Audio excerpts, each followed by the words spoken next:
The following program is intended for mature audiences. A democratic republic of sports.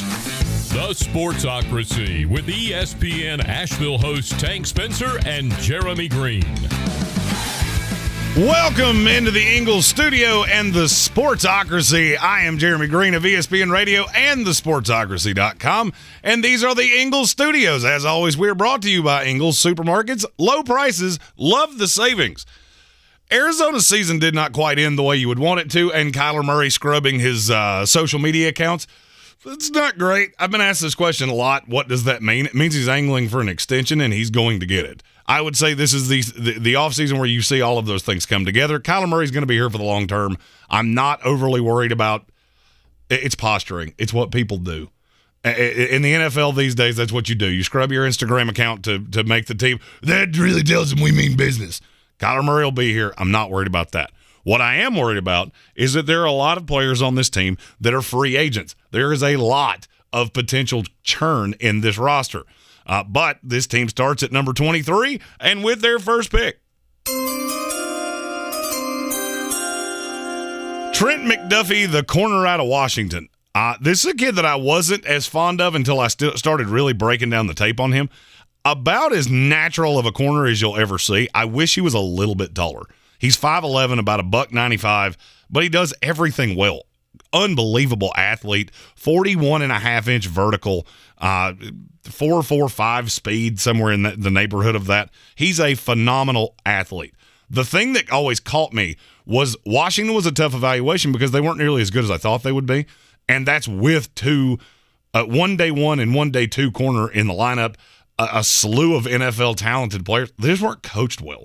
At the end of the day, the Jimmy Lake experiment in Washington did not work, and that was before it ended the way it ended. I think there's a lot to this kid. If there's anything I could say, he doesn't fare well against much taller receivers, but that's because he's 5'11". The other thing would be he's a little too aggressive. Well, when your team is as bad as Washington was at times, of course you're aggressive. You have an opportunity to make a play, you go make it. This is my number 2 corner in this draft. I have him ahead of Derek Stingley Jr. and just behind Ahmad Sauce Gardner of Cincinnati. Immediate day one starter for Arizona, would come in on the other side of Byron Murphy. I think this is the best case scenario for Arizona, is that this kid falls right in your lap. If it were to not be Trent McDuffie, this could be a falling spot for Roger McCreary, who I have going to the Dallas Cowboys in this mock. But Trent McDuffie would be the best potential outcome at number 23 for the Arizona Cardinals. With their second-round pick, number 55 overall, Logan Hall, the edge rusher out of Houston. Houston somehow just produces unbelievable talent, whether it was Peyton Turner last year, Ed Oliver before that. This is a team that gets the most out of pass rushers, and Logan Hall is no exception. 6'6", 280. Comes in a little tall. In pass rushing situations, his pad level can be a bit of an issue because he is so tall. However, he's an unbelievable athlete. I mean, a freak of nature. Coaches say he was faster than Peyton Turner, which is dumbfounding because that's one of the fastest edge rushers I've ever evaluated. I think he's going to run somewhere in the neighborhood of a 4.5, 4.55, somewhere in there. But the shuttles and the cone drills, combine them into one word, will be really good for him. I could see him screaming up boards during the process. The thing that would make me nervous is that the technique has never caught up to how athletic he is. A lot of times when players are this big, this strong, this fast, this sudden, they never develop real moves. And that's kind of a problem with Logan Hall. He has always survived on the fact that he is bigger, stronger, and faster than everybody he comes in contact with. At the NFL level, you're going to have to improve that. That's why he falls to the back end of the second round, as opposed to going to the end at the end of the first, which I firmly believe he could. A team's just going to have to fall in love with him. Fits great with Arizona, with the slew of free agents they have, potentially losing Chandler Jones. This would be an ideal fit, and I think he would come in and be a day one starter. In the third round, number 87 overall, Isaiah Spiller, the running back out of Texas A&M. This is one of the most all-around running backs in this entire class. With Chase Edmonds being a free agent, with James Conner being a free agent, I think you have to get better at the running back position. I know James Conner had some games. I know Chase Edmonds has been good in bursts. You need a legitimate three-down running back, and Isaiah Spiller can be that. 6'1", 215, good receiving back. Doesn't offer much in the way of blocking, but I'll deal with that in just a second. There are not the only running back I have rated higher than him is Breece Hall, and Breece Hall is kind of specific in the scheme that he can fit in. Isaiah Spiller would come immediately in, be the day one starter, and I would say, just for comparison's sake, if this were to happen, he would be an immediate third-round fantasy football draft choice. He would be tremendous in this Arizona offense. He's not as quick twitch as you would want him to be, but he's so big and so thick that doesn't really matter. He can come in and run between the tackles immediately. I think he would help Kyler Murray a lot. The route tree's limited, but that's because he played at Texas A&M, and the transition to Arizona would not be as drastic as people think. Many of the deficiencies that I see in Isaiah Spiller would be immediately eradicated by going to Arizona. Would be one of my favorite picks in this draft, Isaiah Spiller, the running back out of Texas A&M, going to the Arizona Cardinals. If you like my selections, if you don't, if you have questions about how a college player would fit in Arizona, feel free to leave those in the comments. I answer those every single day, and I'll answer it even if it's not about the Cardinals. You can ask anything you want. Feel free to comment those out, and I will answer them as I can get to them.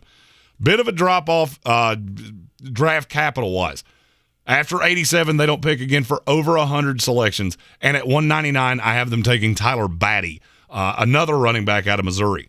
I'm sure somebody's going to say, why would they take two running backs? Because in the NFL, you need to, and I don't think they're going to have one, because I wouldn't pay James Conner personally.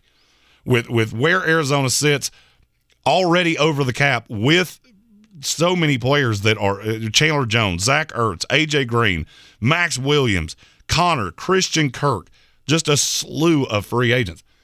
You're going to, I believe, have to replace both of your running backs. Tyler Batty would be a nice compliment. Not overly big, 5'8", about 200 pounds. Not a great blocker, but I think that has more to do with in watching the tape, I think that has more to do with the quarterback than it does with him. Size limitations are obviously always going to be a problem.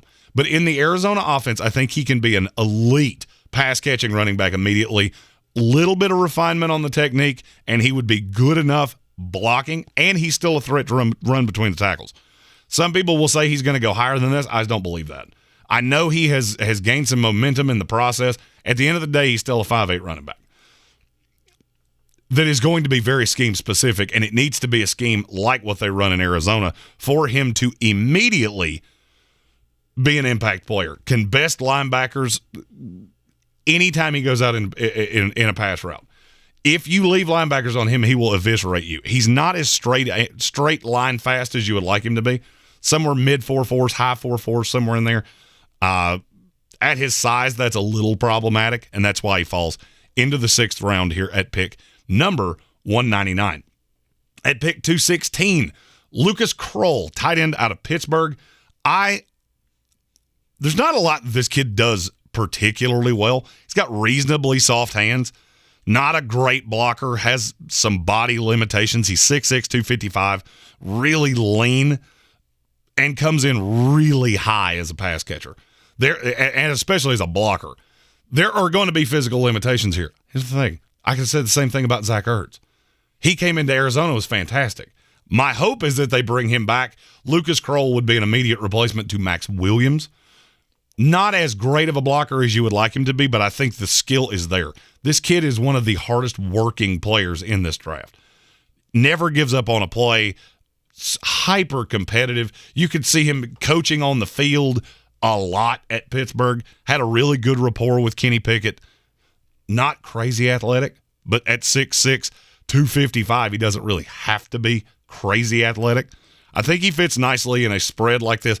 Not an established route runner, not a great route runner, not very polished, but I do see things in him that it doesn't take much.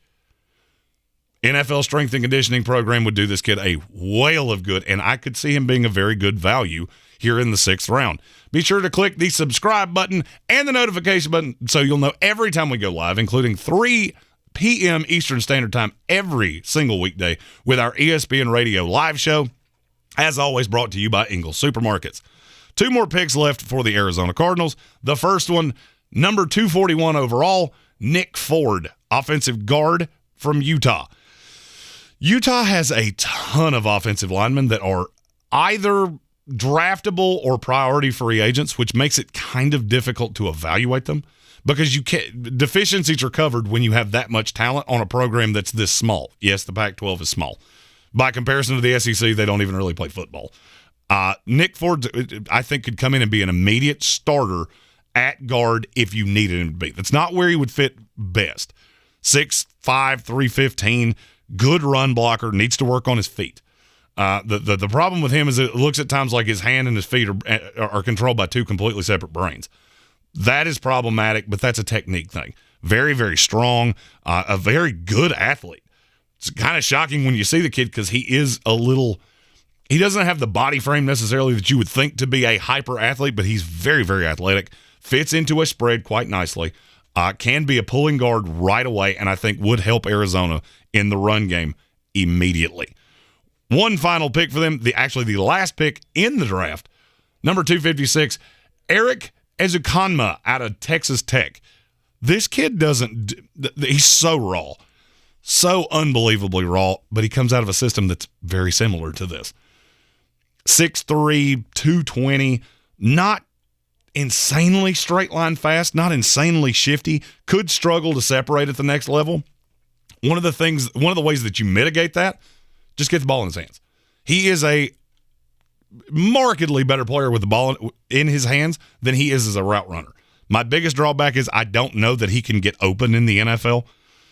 But if you can generate, this is a jet sweep guy. This is a RPO. However you get the ball in his hands, he is very productive in that realm.